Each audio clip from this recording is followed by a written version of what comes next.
Hello दोस्तों, BPSC online academy में आप लोग का बहुत बहुत स्वागत है। ये टेस्ट नंबर 6 का पार्ट बी है और पार्ट ए हम लोग ऑलरेडी कवर कर चुके हैं, जिसमें 70 नंबर क्वेश्चन तक हम लोग कवर किए थे। यहाँ पे हम लोग 71 नंबर क्वेश्चन से कवर करेंगे। तो आइए बिना टाइम गंवाए स्टार्ट करते हैं आज का क्वेश्चन। तो आज का पहला क्वेश्चन है, निम्नलिखित में से कौन रक्त के संचालन में मदद करता है? तो रक्त के संचालन में मदद करता है लिम्फोसाइट।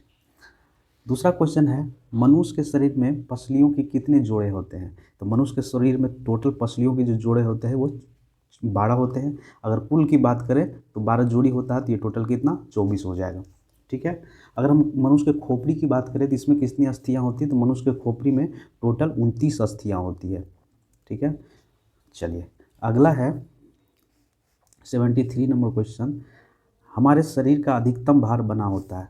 तो हमारे शरीर का अधिकतम भार होता है, क्या चीज़ है? तो ये जल का होता है। ठीक है। क्योंकि अगर हमारे शरीर में जल की बात करें तो ये लगभग 60 से 70% तक हमारे शरीर में जल है। हड्डी की बात करें तो 50% जल तथा 50% ठोस पदार्थ होता है। प्लाज्मा रुधिर की अगर हम लोग बात करें, प्लाज्मा जो खून में होता है उसमें 90 से 92% तक जल होता है।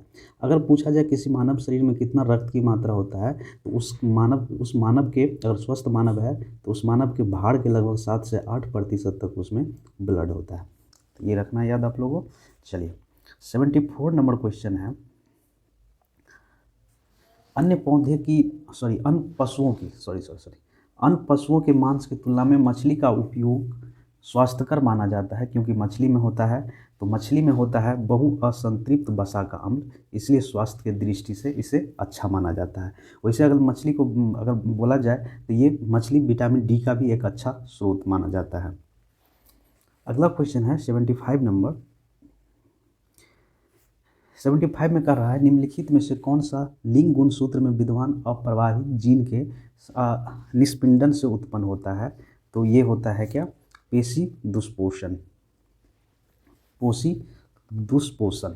ठीक है। चलिए अगला क्वेश्चन है 76 नंबर, चाय की पत्तियों में विद्यमान सर्वाधिक महत्व का उत्तेजक है। तो चाय की पत्तियों में उत्पन्न विद्यमान होता है क्या? कैफीन। अगला क्वेश्चन है, पौधे में अर्धसूत्री विभाजन के अध्ययन के लिए सबसे उपयुक्त भाग होगा। तो सबसे उपयुक्त भाग कौन सा होगा? तो परागण। ठीक है, परागण कोष बोला जाता है। तो हेलो दोस्तों, बीपीएससी ऑनलाइन एकेडमी में आप लोगों का बहुत बहुत स्वागत है। टेस्ट नंबर 6 का जो चल रहा था, ये पार्ट ए ऑलरेडी हम कवर कर चुके हैं। इसमें हम लोग पार्ट बी कवर करने वाले हैं, जिसमें हम लोग 70 नंबर क्वेश्चन तक ऑलरेडी कवर कर चुके हैं। यहाँ पे जो स्टार्ट करने वाले हैं 71 नंबर क्वेश्चन से स्टार्ट करेंगे। तो आइए बिना टाइम गंवाए स्टार्ट करते हैं आज का सेशन। आज के सेशन का पहला क्वेश्चन है, निम्नलिखित में से कौन सा रक्त के संचालन में मदद करता है? तो रक्त के संचालन में मदद करता वो कौन होता है? वो है लिम्फोसाइट। अगला क्वेश्चन है, मनुष्य के शरीर में पसलियों में कितने जोड़े होते हैं? तो मनुष्य के शरीर में पसलियों में 12 जोड़े होते हैं। मतलब टोटल की अगर बात करें तो ये 24 अस्थियाँ होती हैं। ठीक है, पसलियों में। और अगर हम लोग बात करें कि खोपड़ी यानी स्कल में कितने बोन होते हैं, तो ये टोटल 29 बोन होते हैं खोपड़ी में। ठीक है। चलिए अगला क्वेश्चन है 73 नंबर, तो इसको ऊपर ले लीजिए। 73 नंबर क्वेश्चन है, हमारे शरीर का अधिकतम भार बना होता है। तो हमारे शरीर का अधिकतम भार बना है क्या चीज़ से? जल से। क्योंकि एक स्वस्थ मनुष्य के शरीर में जो है 60 से 70% तक क्या होता है? जल विद्यमान रहता है। अगर हम लोग बात करें प्लाज्मा का, ब्लड में जो प्लाज्मा होता है उसमें लगभग 90 से 92% तक क्या होता है? जल होता है। तो इसका सही आंसर क्या हो जाएगा? डी हो जाएगा। अगला क्वेश्चन है 74 नंबर, अन्य पशुओं के मांस की तुलना में मछली का उपयोग स्वास्थ्यकर माना जाता है, क्योंकि मछली में होता है क्या? बहु असंतृप्त वसा का अम्ल होता है, इसीलिए स्वास्थ्य की दृष्टि से अच्छा माना जाता है। और हम विटामिन की बात करें तो मछली खाने से विटामिन डी भी थोड़ा बहुत अमाउंट में मिलता है। चलिए अगला क्वेश्चन है 74 नंबर कवर कर चुके हैं। 75 में आइए। 75 नंबर क्वेश्चन है, निम्नलिखित में से कौन सा लिंग गुणसूत्र में विद्यमान अप्रभावी जीन के निस्पिंडन से उत्पन्न होता है? तो इसका सही आंसर हो जाएगा 75 का पेशी दुष्पोषण, पेशी दुष्पोषण। अगला क्वेश्चन है 76 नंबर, चाय की पत्तियों में विद्यमान सर्वाधिक महत्व का उत्तेजक है। तो क्या है? कैफीन होता है। चाय की पत्तियों में क्या पाया जाता है? कैफीन पाया जाता है। अगला क्वेश्चन है 77 नंबर, पौधे में अर्धसूत्री विभाजन के अध्ययन के लिए सबसे उपयुक्त भाग होगा, ये कौन होता है? तो ये होता है सबसे उपयुक्त भाग परागकोश, परागकोश। 78 नंबर क्वेश्चन है, निम्नलिखित में से कौन सा युग्म सही सुमेलित नहीं है? इसका सही आंसर ए होगा। बाकी आप देख लीजिए, क्विनेन जो है वो मलेरिया रोधक दवा है, बिल्कुल सही है। मॉर्फिन जो है दर्द निवारक है, ये भी सही है। क्लोरोफेनिकोल जो है ये प्रतिजैविक है, ये भी सही है। लेकिन बारबीट्यूरिक एसिड जो है ये शाकनाशी नहीं है, तो ये गलत है और ये इसका आंसर हो जाएगा। अगला क्वेश्चन है 79 नंबर। 79 नंबर में क्वेश्चन में कह रहा है, जल एवं अघुलनशील पदार्थ के मिश्रण के भारी घुलनशील घटकों का नीचे बैठ जाना क्या कहलाता है? मतलब वह जल और किसी अघुलनशील पदार्थ को जब मिला दे और मिश्रण बनाए तो अघुलनशील जो घटक है वो नीचे बैठ जाएगा, उसको क्या कहलाएगा? तो वो कहा जाएगा क्या? अवसादन, अवसादन कहलाएगा ये प्रक्रिया। ठीक है, चलिए अगला क्वेश्चन है, पल्बवान जीन या फिर जिम्पिंग जीन के सिद्धांत का प्रतिपादन किसने किया था? तो ये किया था बारबरा मैकिलटॉक के द्वारा। तो सही आंसर इसका क्या हो जाएगा? सी हो जाएगा। अगला क्वेश्चन है 80 नंबर। 80 नंबर में कह रहा है, 81 नंबर में क्या कह रहा है कि स्त्री की तुलना में अधिक पुरुष वर्णधता से पीड़ित हो सकते हैं, क्योंकि इसका कारण क्या होता है? क्योंकि इसका कारण इसमें केवल एक्स क्रोमोसोम होता है। ठीक है, क्योंकि केवल इसमें एक्स क्रोमोसोम होता है, इसलिए पुरुषों की तुलना, स्त्रियों की तुलना में अधिक वर्णधता किसमें होता है? पुरुष में होता है। तो औरत में किस लिए नहीं होता? क्योंकि इसमें दोनों एक्स होते हैं। अगला क्वेश्चन है 82 नंबर, अस्पतालों से निकलने वाले जैविक कचरे के निपटाना का सबसे अच्छा तरीका क्या है? तो ये सबसे अच्छा तरीका क्या है इसका? भस्मीकरण कर देना, जला देना। ठीक है, अगला देखिए, अगला यहाँ से मैथ स्टार्ट हो जाता है, तो इसका हम आंसर बता दे रहे हैं, बाकी आप लोग इसको सॉल्व करने का कोशिश करिएगा। 83 नंबर का है सी 8। 84 नंबर का है बी। देखिए ध्यान से देखते जाइए, 84 नंबर का क्वेश्चन है बी, आंसर है बी। 85 नंबर का आंसर है सी 135। 86 नंबर का आंसर है सी। ठीक है, 85 का सी बता दिया। 87 का है, एक सेकेंड, हाँ 87 नंबर क्वेश्चन का आंसर है डी, 7200 डी। 88 नंबर का है डी, एक सेकेंड, 88 नंबर का है डी, 4/3 आवर। 89 नंबर का है, 89 नंबर का आंसर है सी, 8/3। 90 नंबर में आ जाइए, 90 नंबर का है डी। 91 का है सी, और 92 नंबर में है, 92 नंबर का भी सी है, 4:3:6। अब 93 यहाँ से क्वेश्चन स्टार्ट हो रहा है, तो ये यहाँ से हम लोग करते हैं अच्छे से। तो 93 का है क्वेश्चन कह रहा है, निम्नलिखित को उत्तर से दक्षिण में व्यवस्थित कीजिए और सही विकल्प चूज कीजिए। तो उत्तर से चूँकि हमको चूज करना है, तो हम लोग ये पहाड़ी में सबसे देखते हैं, तो देखिए सबसे पहले आता है उत्तर में काराकोरम रेंज आता है। तो 3 देखिए कहाँ कहाँ है, तो क्वेश्चन ऐसे छट गया, ये दोनों तो हटिए गया। सबसे पहले काराकोरम रेंज आएगा, फिर उसके बाद क्या आएगा? लद्दाख श्रेणी आएगा। तो देखिए लद्दाख किस में है? दो, तो सही, ये गलत हो गया, ये मतलब सही आंसर कौन सा हो गया? सी हो गया। अब इसके बारे में थोड़ा सा सुन लीजिए आप, पहले माउंट काराकोरम आएगा, फिर लद्दाख श्रेणी आएगा, फिर जस्कर आएगा, फिर माउंट एवरेस्ट आएगा। ठीक है, अगर हम माउंट काराकोरम, लद्दाख, जास्कर ट्रांस हिमालय के क्षेत्र से संबंधित है। फिर से याद रखिए, माउंट काराकोरम, लद्दाख और जास्कर जो है ये ट्रांस हिमालय क्षेत्र से संबंधित है। जबकि अगर माउंट एवरेस्ट को बात करें, जो विश्व की सर्वाधिक ऊंची चोटी है, ये बृहद हिमालय का एक भाग है। ठीक है, वैसे काराकोरम श्रेणी को क्या कहा जाता है? हिमालय का रीढ़ भी कहा जाता है। और इसी काराकोरम श्रेणी में K2, जिसको गॉडविन स्टीन के नाम से जानते हैं, इसी काराकोरम में स्थित है। ठीक है, काराकोरम श्रेणी के पश्चिम में पामीर की प्लेटू है और दक्षिण में कैलाश का पर्वत है। ठीक है। और माउंट एवरेस्ट की हम लोग बात करें तो नेपाल और तिब्बत क्षेत्र में जो सबसे ऊंचा चोटी है माउंट एवरेस्ट ये है, जिसकी ऊंचाई कितना है 8848 मीटर इसकी ऊंचाई है।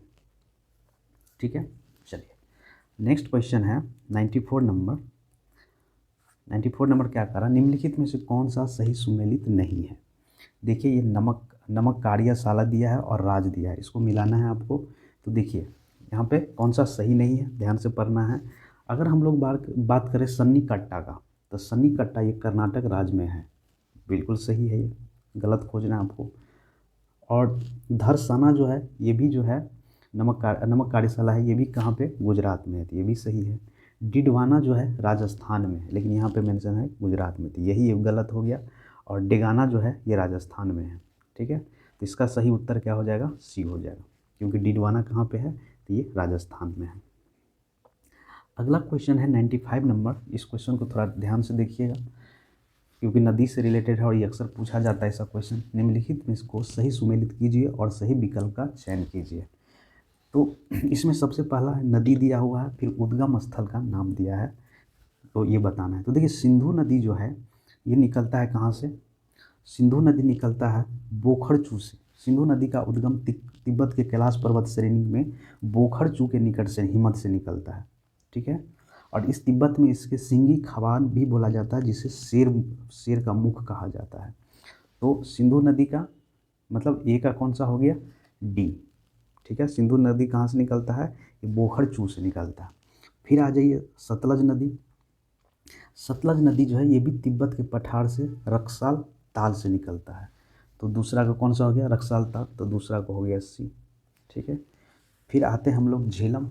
झेलम नदी कहाँ से निकलती है, तो झेलम नदी का उद्गम जो है पीर पंजाल में गिरिपद में स्थित बेरी नाग के निकट एक शेष नाग झील है, वहाँ से होती है।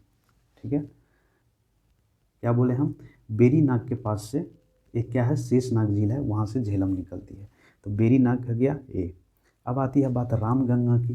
तो रामगंगा जो निकलती है गढ़वाल की पहाड़ी से, जो हिमालय और उत्तराखंड के आसपास है, वहाँ से निकलती है, तो इसका हो गया बी। इस तरह से सही आंसर इसका हो गया 85 का ए, डी सी ए बी। ठीक है, चलिए अगला क्वेश्चन है 96 नंबर। मणिपुर के उखरुल निम्नलिखित में से किस खनिज के लिए प्रसिद्ध है। तो मणिपुर के उखरुल जो है यहाँ पे क्रोमियम पाया जाता है, और ये क्रोमाइट पाया जाता है, जो कि क्या इस क्रोमाइट से क्या प्राप्त किया जाता है, क्रोमियम धातु प्राप्त होता है। अगला क्वेश्चन है 97 नंबर। आईएमडी के अनुसार भारत में सामान्यतः वर्षा कितनी होती है। तो भारत आईएमडी के अनुसार, मेट्रोलॉजिकल डिपार्टमेंट के अनुसार जो भारत में वर्षा होती है वो 88 सेंटीमीटर होता है। ठीक है, चलिए 98 नंबर है। 98 नंबर में क्या कर रहा है, दंडकारण्य पठार निम्नलिखित में से किस राज्य में अवस्थित है। तो देखिए दंडकारण्य क्षेत्र जो है या पठार जो है ये उड़ीसा में, छत्तीसगढ़ में, मध्य प्रदेश में, थोड़ा सा पार्ट छत्तीसगढ़ में, आंध्र प्रदेश में, इस सब में फैला हुआ है। तो ये इसमें से क्या हो जाएगा, सभी आंसर हो जाएगा। ठीक है, झारखंड में भी थोड़ा पार्ट में है, तो दंडकारण्य इसका सही आंसर हो जाएगा ई, लेकिन आप लोग एक बार देख लीजिएगा। चलिए अगला क्वेश्चन है 99 नंबर। बिहार में पायराइट डैश में पाया जाता है। तो बिहार से जो पायराइट निकाला जाता है वो कहाँ से निकाला जाता है, तो ये रोहतास डिस्ट्रिक्ट से निकाला जाता है। ठीक है, ये मुख्यतः यहाँ पे जो है ऊपरी विंध्याचल शैल समूह के पास से रोहतास जिले से पायराइट निकाला जाता है। अगला क्वेश्चन है 100 नंबर। भारत और बिहार की जनसंख्या पिरामिड क्रमशः है। तो देखिए यहाँ पे एक बड़ा अजीब सा क्वेश्चन पूछा है, लेकिन इसका जो आंसर है ये ए है। एक बार देख लीजिएगा आप लोग, नीचे की ओर मध्य से उबड़ा वाला, नीचा भारी। तो भारत और बिहार की जनसंख्या पिरामिड कैसा है, तो नीचे की ओर क्या है, नीचे की ओर मध्य में उबड़ा हुआ वाला। 101 नंबर क्वेश्चन है, निम्नलिखित में से कौन कौन से जिले कृषि जलवायु क्षेत्र फर्स्ट के अंतर्गत आते हैं। तो देखिए अगर हम लोग बात करें 101 का, तो इसमें क्या होता है कि 4 जोन में बांट दिया गया, जैसे उत्तर पश्चिमी जलोढ़ के मैदान, उत्तर पूर्वी जलोढ़ के मैदान, दक्षिण पूर्वी जलोढ़ मैदान और दक्षिणी पश्चिमी जलोढ़ के मैदान, ये 4 जोन में बांट दिया गया। जो उत्तरी पश्चिम जलोढ़ की मैदान है उसमें लगभग 13 जिला आता है, और उत्तर पूर्वी जलोढ़ के मैदान जो है इसमें लगभग 8 जिला आता है। ठीक है, तो बाकी जो ये जलवायु 1 की बात कर रहा है, तो ये 1 में कौन आएगा, तो ये आएगा बी। अब देखिए ये क्षेत्र का नाम आप एक बार देख लीजिए, सीतामढ़ी, मधुबनी और वैशाली वाला जो क्षेत्र है ये जोन पहला में रखा गया है। अगला क्वेश्चन है 102 नंबर, निम्नलिखित में से सुमेलित करें और सही विकल्प को चयन कीजिए। देखिए शोधकर्ता है, मतलब एक आदमी का नाम है शायद, अब भारत के मानसून के संबंध में जो सिद्धांत दिए थे उसका नाम है, तो ये आपको बताना है। तो देखिए यहाँ पे जो हैली हैली क्या किया था, भूमि और समुद्र के विषय में शोध किए थे। ठीक है, तो एक का तो ए सही है, एक का ए सही है। देखिए यहाँ पे थोड़ा आंसर कट रहा है, एक का ए सही है। तो देखिए यहाँ से सही लग रहा है क्या, या तो ए होगा या तो डी होगा। फिर देखिए फ्लोन जो थे, फ्लोन एक साइंटिस्ट थे जिन्होंने आईटीसी जे के सिद्धांत कर दिया कि जब गर्मी या सर्दी होता है तो जो आईटीसी जे एक लाइन होता है जो इक्वेटर के आसपास होता है, तो वो ऊपर नीचे शिफ्ट होते रहते हैं मौसम के अनुसार, तो उसका शिफ्ट का सिद्धांत दिए थे वो। तो एक का तो यही हो गया, इसका 4 हो गया। तो देखिए 4 का तो सही आंसर क्या हो जाएगा, डी होगा। ठीक है, बाकी अगर हम लोग बात करें कोटेश्वरम की बात करें तो ये क्या किए थे, तो ये किए थे तिब्बत के पठार के गर्म होने की वहाँ पे रिसर्च किए थे, तो इसका 2 हो जाएगा। MTN क्या किए थे, तो ये किए थे पश्चिमी जेट धारा की भूमिका क्या होती है इंडिया में मानसून का, उसके बारे में बताया गया था। ठीक है, तो इसका जेट स्टीम जिसको बोला जाता है, इसके बारे में उन्होंने बताया था। अगला क्वेश्चन है, हिंद महासागर विदर्भ के सकारात्मक चरण से है। अब देखिए हिंद महासागर जो है वहाँ पे क्या होता है, हिंद महासागर विदर्भ जो होते हैं वहाँ पे एक सकारात्मक चरण होते हैं, एक नकारात्मक चरण होते हैं, तो जिसको डाइपोल भी कहा जाता है। तो सकारात्मक का मतलब क्या होता है, भारत में 103 नंबर में भारत में अधिक वर्षा होती है। ठीक है, सकारात्मक मतलब अधिक वर्षा होती है और नकारात्मक मतलब कम वर्षा होती है। ठीक है, हिंद महासागर में विदर्भ जो है वो 2 चरण का होता है, मतलब कि 2 पार्ट में बांटा गया है। एक होता है सकारात्मक हिंद महासागर डाइपोल और दूसरा होता है नकारात्मक हिंद महासागर डाइपोल। तो जब सकारात्मक हिंद महासागर डाइपोल होगा तो इसका मतलब क्या होता है, भारत में अधिक वर्षा होता है, इसके लिए यूज किया जाता है इसको। 104 नंबर क्वेश्चन है, युवाला का निर्माण किस कर्ता द्वारा किया जाता है, तो युवाला का निर्माण पानी के द्वारा किया जाता है, तो इसका सही आंसर क्या हो गया आपका, सी। 104 नंबर का सी। अगला क्वेश्चन है, हरित क्रांति का कार्यान्वयन करने के लिए बिहार का चयन क्यों नहीं किया गया। तो देखिए इसका बहुत सारा रीज़न है कि इसका आप लोग देखिए, आप लोग इसका करके मुझे कमेंट बॉक्स में आंसर बताइए वैसे क्यों नहीं किया गया, हम इसका एक्सप्लेनेशन दे देते हैं। तो बिहार में हरित क्रांति के कार्यान्वयन हेतु नहीं चुनने का कारण ये हो सकता है कि जोत का आकार छोटा था, मतलब पर आदमी की जो मतलब ज़मीन की यहाँ पे क्योंकि डेंसिटी बहुत ज़्यादा है, तो ज़मीन का क्या हो गया, डिस्ट्रीब्यूशन हो गया इस वजह से। और दूसरा है कि यहाँ के किसान गरीब है, समृद्ध नहीं है, और जो कृषि ऋण की अगर बात करें तो यहाँ पे बहुत कम दिया जाता है, तो इस वजह से जो है यहाँ पे हरित क्रांति का यहाँ पे प्रयोग नहीं किया गया और या ये प्लेस नहीं चुना गया। इसका सही आंसर ई हो जाएगा। अगला क्वेश्चन है 106 नंबर, गंगा नदी प्रणाली की निम्नलिखित में से कौन सी सहायक नदी सही सुमेलित है। तो ये क्वेश्चन नंबर है 106 का, कौन सा सही सुमेलित है ये आपको बताना है। तो देखिए यहाँ पे हम पहले सुन लीजिए आप, देव प्रयाग में 2 नदी मिलती है, भागीरथी तथा अलकनंदा। ठीक है, देव प्रयाग में कौन सा, भागीरथी और अलकनंदा मिलता है। 5 जगह 5 नदी मिलते हैं, 5 में 10 नदी मिलते हैं 5 जगह।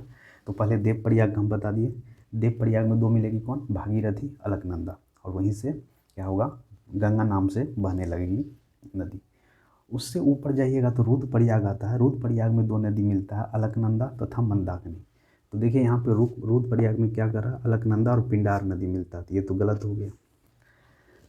उससे ऊपर थोड़ा जाएंगे तो कर्णप्रयाग आती है जो चमोली डिस्ट्रिक्ट में है, यहाँ पे अलकनंदा और पिंडार नदी मिलता है। तो कर्णप्रयाग में क्या, अलकनंदा और पिंडार नदी मिलता है, तो यहाँ पे है नहीं, तो ये गलत है। एक्चुअली में ये रुद्रप्रयाग जगह कर्णप्रयाग होता तो सही हो सकता था। अगला है, उससे ऊपर जाएंगे तो नंदप्रयाग आएगा, तो नंदप्रयाग में अलकनंदा और नंदाकिनी मिलती है। ठीक है, अलकनंदा और नंदाकिनी मिलती है।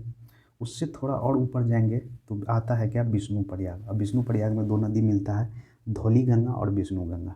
तो देखिए यहाँ पे है धौली गंगा और विष्णु गंगा यहाँ पे नदी मिलता है।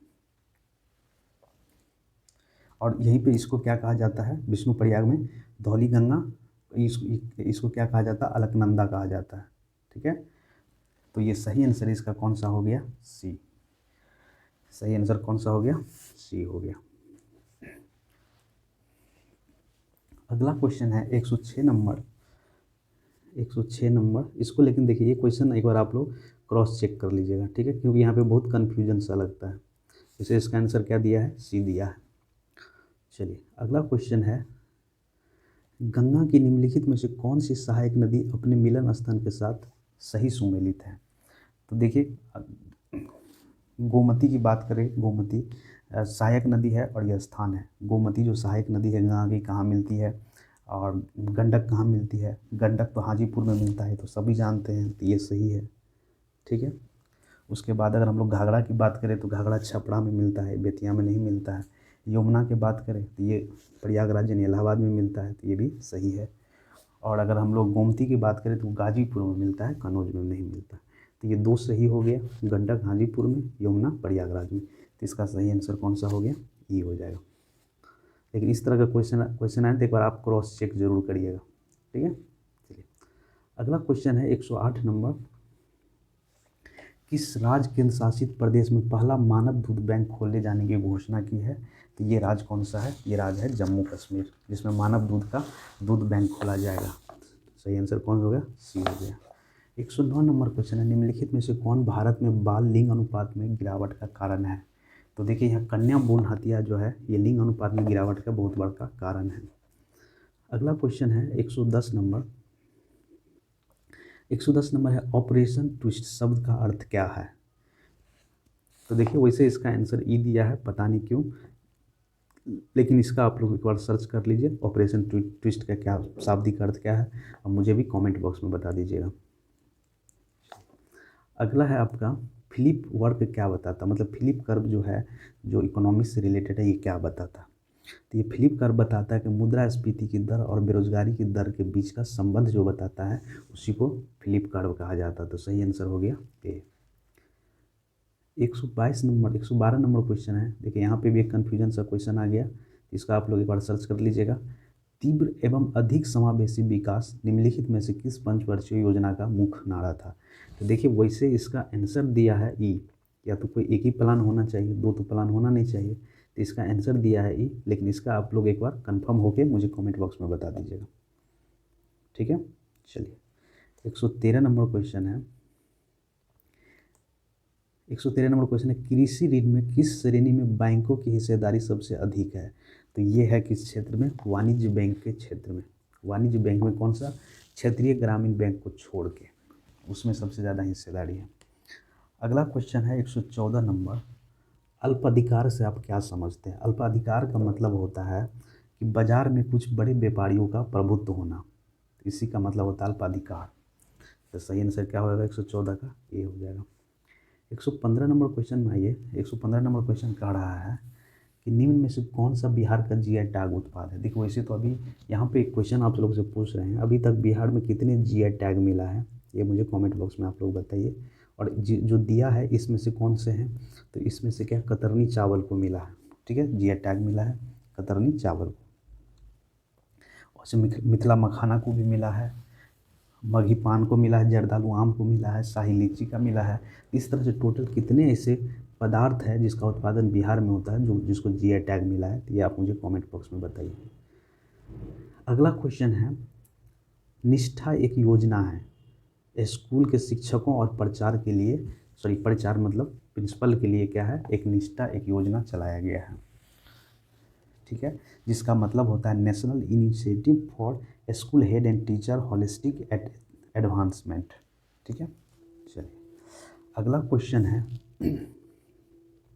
117 नंबर। मुख्यमंत्री micro and small enterprises cluster के तहत निम्न में से कौन सा युग्म गलत सुमेलित है। तो देखिए जो अभी बिहार के कारखाना और स्थान के बारे में अगर हम लोग बात करें, तो देखिए यहाँ पर थोड़ा हम बात करें, सिलवा खाजा को भी क्लस्टर नालंदा जिले में स्थित है। उसके बात करें तो चावल मिल लखीसराय और कांस पीतल जो है, कांस और पीतल का क्लस्टर कहाँ पे, नालंदा में नालंदा में खोला गया है। तो देखिए यहाँ पे चावल क्लस्टर जो है कहाँ पे है, लखीसराय में, ये बिल्कुल सही है। कांस्य और पीतल का क्लस्टर कहाँ पे, ये नालंदा में खोला गया। ठीक है, ये दोनों सही है। और सिल्वा खाजा के कहाँ भी बोले, नालंदा में, तो ये गलत है। बाकी कन्हैयागंज झूला क्लस्टर कहाँ पे है, तो ये भी खोला गया है नालंदा जिला में, वैशाली में नहीं है। तो ये दोनों गलत है, ये दोनों सही है। तो सही आंसर इसका क्या हो जाएगा, ई हो जाएगा।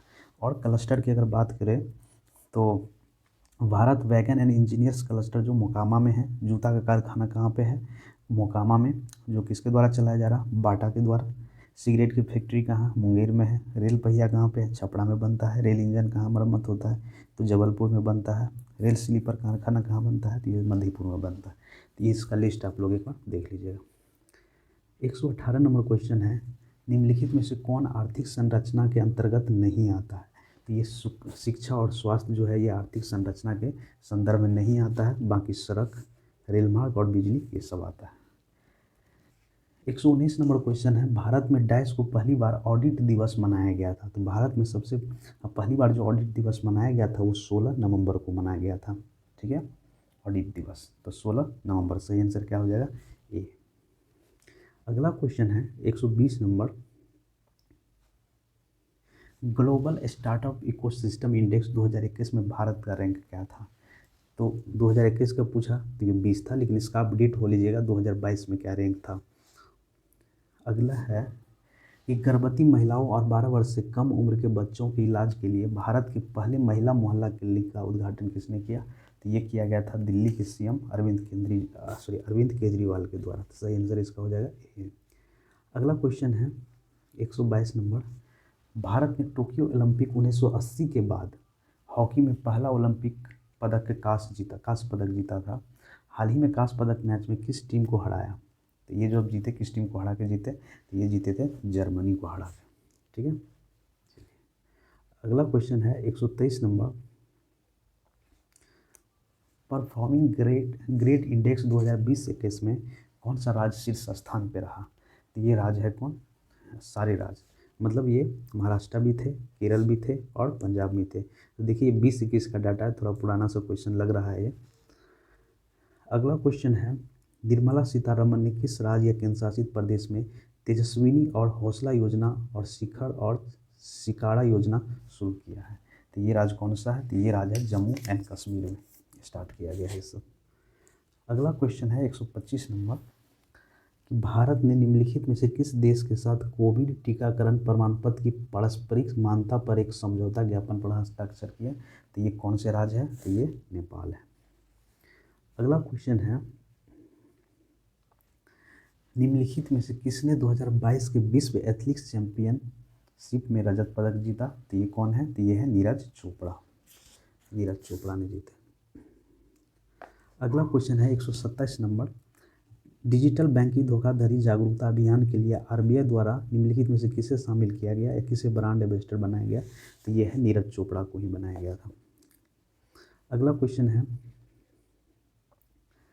निम्नलिखित में से किस सशस्त्र बल ने हाल ही में अपनी पहली 2 महिला अधिकारियों को पहली बार युद्ध में शामिल किया है। ये कौन है, तो ये है भारत तिब्बत सीमा पुलिस। ठीक है, आईटीबीपी की पुलिस है जिसका नाम प्राकृति और दीक्षा है, प्राकृति और दीक्षा। अगला क्वेश्चन है 129 नंबर, किस अंतरिक्ष एजेंसी ने एक अंतरिक्ष यान को दुर्घटनाग्रस्त करके एक क्षुद्र ग्रह डिडीमोस का मार्ग बदलने के लिए दुनिया का पहला ग्रह रक्षा मिशन डबल क्षुद्र ग्रह पुनर्निदेशिक परीक्षण डार्ट लॉन्च किया है। तो ये किया गया किसके द्वारा, तो ये किया गया था नासा के द्वारा। अगला क्वेश्चन है 130 नंबर, एशिया महाद्वीप ओपन शतरंज टूर्नामेंट 2022 का खिताब किसने जीता। तो ये जीता किसके द्वारा, आर प्रज्ञानंद के द्वारा। ठीक है, और ये महिला का कह रहा है, तो ये क्या है, और पीबी नंदिता के द्वारा जो महिला में। ठीक, पुरुष में आर प्रज्ञानंद और पीबी नंदिता महिला में। अगला क्वेश्चन है, राज्यसभा के आचार समिति के नए अध्यक्ष कौन बने। तो राज्यसभा के आचार समिति के नए अध्यक्ष के रूप में जो बने हैं वो कौन है, प्रकाश जावड़ेकर।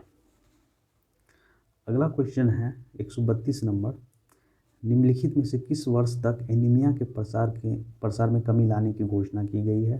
तो ये किया गया 2023 तक।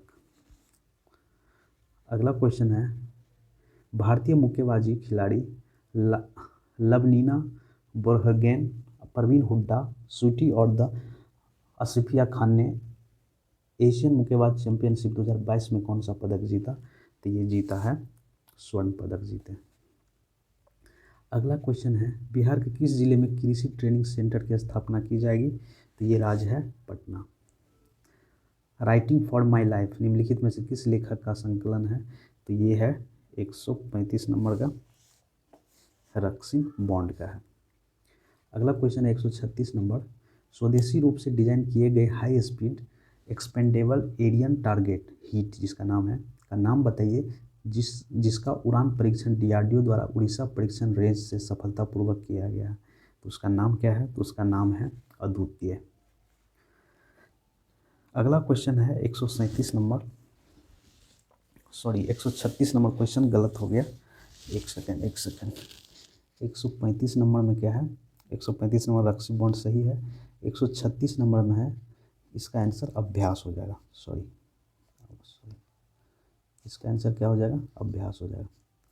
अगला क्वेश्चन 137 नंबर, यांग कियांग ने महिलाओं की 10 मीटर एयर राइफल में टोक्यो ओलंपिक का पहला स्वर्ण पदक जीता है, वो किस देश की है? तो वो कहाँ की है? तो वो है चीन की। अगला है, किस केंद्र शासित प्रदेश की सरकार ने देश के मेंटर कार्यक्रम शुरू किया? तो ये किया गया है इसके द्वारा, दिल्ली के द्वारा। अगला क्वेश्चन है, महिला विश्व मुक्केबाजी चैंपियनशिप 2023 की मेजबानी कौन देश करेगा? तो ये करने जा रहा है भारत के द्वारा। मतलब 2023 में जो महिला विश्व मुक्केबाजी चैंपियनशिप होगी वो कहाँ पे आयोजित की जाएगी? तो वो भारत में आयोजित की जाएगी। 140 नंबर क्वेश्चन है, भारतीय नौसेना द्वारा इस्तेमाल किए जाने वाले सोनार सिस्टम के लिए किस संस्था ने स्पेस नामक एक परीक्षण और मूल्यांकन सुविधा शुरू किया है? तो ये किया है किसके द्वारा? डीआरडीओ के द्वारा। सही आंसर इसका हो जाएगा डी। 141 नंबर क्वेश्चन है, वन प्लस इंडिया के सीईओ और प्रमुख के रूप में किससे नियुक्त किया गया है? तो ये नियुक्त किया गया किसको? नवनीत नकाड़ा को। नवनीत नकाड़ा को नियुक्त किया गया। अगला क्वेश्चन है 142 नंबर, 142 नंबर है, केंद्र सरकार ने पोर्ट संचालन की डिजिटल निगरानी के लिए कोलकाता में माई पोर्ट ऐप लॉन्च किया है। बंदरगाह, जहाजरानी और जल मार्ग मंत्रालय के लिए जिम्मेदार मंत्री कौन है? तो ये सर्बानंद सोनोवाल। ठीक है, चलिए अगला क्वेश्चन है, एफआईएच पुरुष हॉकी विश्व कप 2023 की मेजबानी कौन सा शहर करेगा? तो ये करने जा रहा है दिल्ली 2023 का। 144 नंबर क्वेश्चन है, अकबरनामा जिसने बिहार के इतिहास के संबंध में जानकारी मिलती है, इसके रचयिता कौन है? तो अबू फजल इसके रचयिता है अकबरनामा का। अगला क्वेश्चन है, बिहार के लिए किस शब्द का प्रयोग किया गया था ऋग्वेद में? यानी ऋग्वेद में बिहार के लिए किस शब्द का प्रयोग किया गया है? तो ये किया गया है कीकट। अगला क्वेश्चन है 146 नंबर, पटना में स्थापित डेनिश फैक्ट्री पर किसने अपना आधिपत्य स्थापित किया? तो ये किया गया था अंग्रेज कंपनियों के द्वारा। बिहार में द्वैध शासन प्रणाली किसने प्रारंभ किया? तो बिहार में द्वैध शासन प्रणाली शुरू किया गया किसके द्वारा? लॉर्ड क्लाइव के द्वारा। 7 धाराओं के मिलने से बनने वाली नदी कौन सी है? तो कोसी नदी है। 7 धाराएं मिलके बनी है। अगला क्वेश्चन है, बिहार में सर्वाधिक गति से प्रवाहित होने वाली नदी कौन सी है? तो ये नदी है बूढ़ी गंडक। बूढ़ी गंडक की जो गति है, सर्वाधिक गति है बिहार में नदियों में। अगला क्वेश्चन, बिहार में उर्वरक उद्योग कहाँ अवस्थित है? तो ये कहाँ पे है? बरौनी में। ठीक है, बिहार में उर्वरक उद्योग कहाँ पे अवस्थित है? बरौनी में। तो चलिए इसी के साथ मेरा आज का सेशन खत्म होता है। Thank you for watching BPSC online academy. I hope कि आप लोग को ये सेशन अच्छा लगा होगा। अच्छा लगा है तो लाइक करिए, शेयर करिए एंड सब्सक्राइब करिए। Thank you.